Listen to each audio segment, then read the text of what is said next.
अरे उठ भी जा कविता, सुबह के 10 बज रहे हैं। ना जाने ये लड़की कब जल्दी उठना सीखेगी। सुबह 10-10 बजे तक घोड़े बेचकर सोती रहती है। कल को पराए घर जाएगी तब क्या करेगी। ओफो माँ, चैन से सोने भी नहीं देती हो, सुबह सुबह उठा दिया। अरे दिन होने को है मैडम, चल उठ और नाश्ता करके बाजार से सब्जी ले आ। माँ मैं नहीं जा रही सब्जी मंडी, मेरे बस की नहीं है ये सब्जी लेना, वैसे भी मुझे छांटनी नहीं आती। हे राम, क्या होगा इस लड़की का। मैं तो कहूँ तेरी ऐसे घर में शादी हो जहाँ तुझे ही घर की साग सब्जी लेने जाना पड़े। जब देखो मुंह बनाती रहती है। उठकर नाश्ता कर लियो, तब तक मैं ही जाकर सब्जी ले आती हूँ। कविता दिल्ली यूनिवर्सिटी के फाइनल ईयर की छात्रा थी।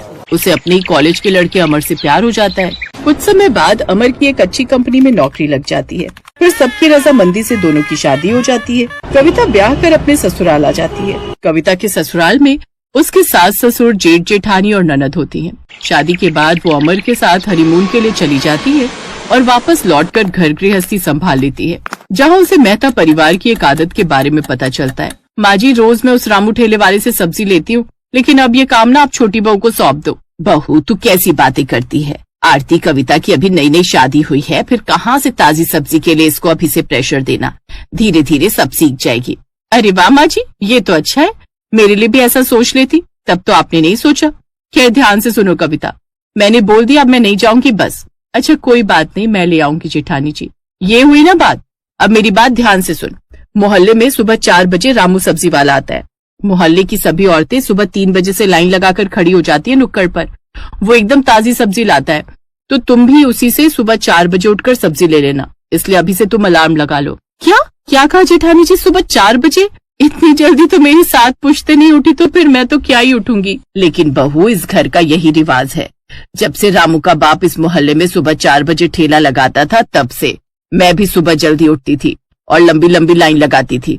और अब तुम लोगों को भी यही परंपरा निभानी है।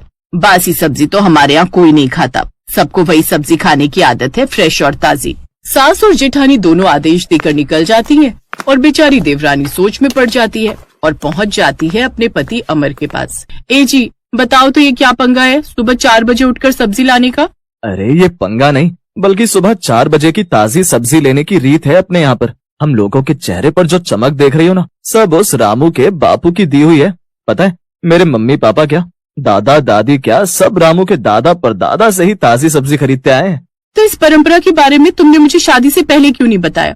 बताओ भला, कौन 4 बजे उठता है, वो भी उस सब्जी वाले का इंतजार करने के लिए? अब यार ये तो कॉमन सेंस है ना, इसमें बताने वाली क्या बात है। अब शादी होगी तो घर गृहस्थी तो संभालनी होगी ना। हाँ तो उसके लिए किसने मना किया है? लेकिन मेरे बस की नहीं है, पहले ही कह देती हूँ। लेकिन बहू की आखिर चलती कहाँ है। सास जेठानी का हुक्म, पति की रजामंदी, उन सब के आगे उसे झुकना ही पड़ता है। और रोज सुबह 10 बजे तक उठने वाली लड़की उस रोज सुबह आंख मलते हुए 4 बजे जब नुक्कड़ पर आई, तो उसने कभी सोचा भी नहीं था कि सब्जी के लिए इतनी भीड़ भी हो सकती है। अरे बाप रे, लगता है यहाँ जरूर कुछ फ्री में बट रहा होगा। कहीं ऐसा तो नहीं कि साड़ियाँ फ्री में बट रही हैं। ऐसा करती हूँ, मैं भी ले लेती हूँ, हो सकता है कोई ब्रांड फ्री में प्रमोशन कर रहा होगा। अब कविता भी जल्दी से जाकर उस लाइन में लग जाती है और आगे खड़ी औरत दी है, कौन सी कंपनी फ्री में कपड़े बांट रही है और कितनी साड़ियाँ फ्री में मिलेंगी। तभी वो औरत पीछे मुड़कर उसे देखती है। तुम तो कौशल्या की छोटी बहू हो ना, जिसकी नई नई शादी हुई है। वो क्या नाम है, कविता? हाँ मैं वही हूँ। वो सब छोड़िए ना, ये बताइए यहाँ इतनी भीड़ क्यों है? ये भीड़ तो रामू सब्जी वाले के ठेले के लिए लगी हुई है। क्या इतनी भीड़? हे भगवान, फिर तो लगता है अब नंबर आने से रहा। अरे नहीं नहीं, तेरी तो पुश्तों से सब्जी ले रही है ना रामू भैया से, और वो तो अपने पुराने ग्राहकों के पहले से ही पैकेट लगा कर रखता है। बस पैसे दो और पैकेट लो। ये तो शुक्र मनाओ कि तुम नसीब वाली हो जो कौशल्या बहन के घर तेरी शादी हुई। तुम लोगों को तो ज्यादा समय नहीं लगेगा सब्जी लेने में। बिल्कुल ठीक कहा, सब्जी के लिए लाइन तो हम लोगों की लगती है जो सुबह 3-4 बजे से लाइन लगा कर लगते हैं। लेकिन मजाल है कि फिर भी 8-9 बजे तक नंबर आ जाए, तभी उस सब्जी वाली की नजर उस पर पड़ती है। बड़े ही भले लोग हैं ससुराल वाले तुम्हारे। ये तो तुम्हारे पैकेट पहले से ही तैयार है। जैसे तैसे वो सब्जी लेकर घर आती है। तो इसकी ससुराल में सुबह सुबह सब्जी लाने का रिवाज था और ये तो ठहरी 10 बजे उठने वाली। इसने कहा, मैं इतनी जल्दी उठकर कहीं नहीं जा पाऊंगी।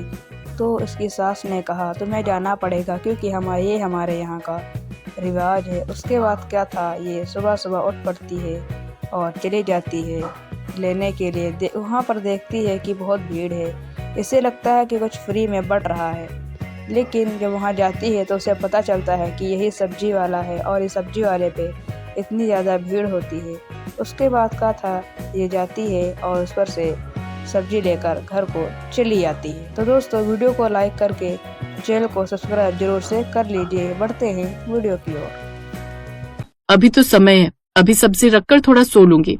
वो ये ख्याली पुलाव बना ही रही थी कि तभी अचानक से उसकी सास की आवाज आती है, छोटी बहू, अरे ओ छोटी बहू, ला वो सब्जी ले आ, अब मुझे दे, सब्जी मैं काट देती हूँ। हैं? माँ जी अभी से सब्जी काटनी है? लेकिन माँ जी अभी तो सुबह के 5 बजे हैं।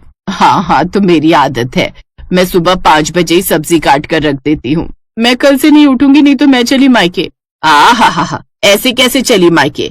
अब क्या तेरे चक्कर में घर के मर्द खाना ना खाएं क्या? अरे तो उनके चक्कर में मैं क्यों सुबह 4 बजे उठूं? मेरे बस की नहीं है। माँ और बीवी की नोक-झोंक सुनकर कविता का पति भी वहाँ आ जाता है। ओफो, ये क्या सुबह सुबह इतने हल्ला मचा रखा है। देख तो तेरी बीवी क्या कह रही है। नई है लेकिन जुबान कैंची की तरह चलने लगी है इसकी। कविता तुम अंदर जाओ। अपने पति की बात सुनकर कविता अंदर चली जाती है और अमर अपनी माँ को समझाता है। माँ उस बेचारे की नई शादी हुई है, वो दूसरे घर की लड़की है, भला वो क्यों करेगी ये सब? हाँ, हम तो जैसे इसी घर में पैदा हुए थे, और क्यों नहीं करेगी, करना पड़ेगा उसे ये काम। और तुझे बड़ा जोरू का गुलाम बनने का शौक है ना, तो कल से तू भी सब्जी के लिए उठ जाना। अपनी देवरानी की बगावत देख अब तो जेठानी में भी हिम्मत आ जाती है। माँ जी मैं अभी जल्दी नहीं उठूंगी और ना ही घर के इतने काम करूंगी। अच्छा बच्चू, उसको देखकर तेरे भी पर निकल आए। इतने सालों से उठ रही थी तब तो कुछ नहीं। अब सास को अपनी बहुओं के उड़ते पर देखकर एक मीटिंग बुलानी पड़ती है, जिसका मुद्दा था सुबह सुबह की ताजी सब्जी। नहीं माँ जी, सुबह सुबह मुझसे तो अपनी नींद खराब होगी नहीं, और वैसे भी दुनिया सब्जी खाती है जो वो रात को ही लाकर रख लेती है। अब सुबह तड़के रोज 4 बजे उठना, वो भी सब्जी वाले के इंतजार में, ये सब अब मेरे बस की तो है नहीं। और वैसे भी आजकल के ऑनलाइन जमाने में कौन ये सब। ठीक है, अगर तुम दोनों बहुओं से नहीं उठा जाता तो मैं ही कल से जल्दी उठकर ये काम करूंगी। अब दोनों बहुएं कमरे में सो रही थी और बूढ़ी सास सब्जी लेने के लिए जल्दी उठती है, लेकिन अचानक से उसका पैर फिसल जाता है और उसे चोट आ जाती है। कुछ देर बाद डॉक्टर आकर उसकी पट्टी करता है। शर्म आनी चाहिए, दो बहुएं होकर भी माँ को इस उम्र में खुद ताजी सब्जी लेने के लिए उठना पड़ा। दोनों बहुएं अब बड़ी शर्मिंदा थी और अब वो अपनी सास से माफी मांगती हैं, साथ ही उसका खूब ख्याल रखती हैं। तो दोस्तों, आपको हमारी ये कहानी कैसी लगी? अगर आपको हमारी ये कहानी अच्छी लगी तो वीडियो को लाइक करके चैनल को सब्सक्राइब जरूर से कर दीजिए, और आप कमेंट में बताइए कि आप इस कहानी को 10 में से कितना रेट करना चाहेंगे। और अगर आपको इस तरीके की कहानी देखना पसंद है तो चैनल को सब्सक्राइब कर लीजिए, क्योंकि हमारे चैनल पर आपको इसी से रिलेटेड कहानियाँ देखने को मिलती रहेंगी। तो दोस्तों, आज की इस वीडियो में बस इतना ही था। मिलते हैं किसी दूसरी वीडियो के साथ।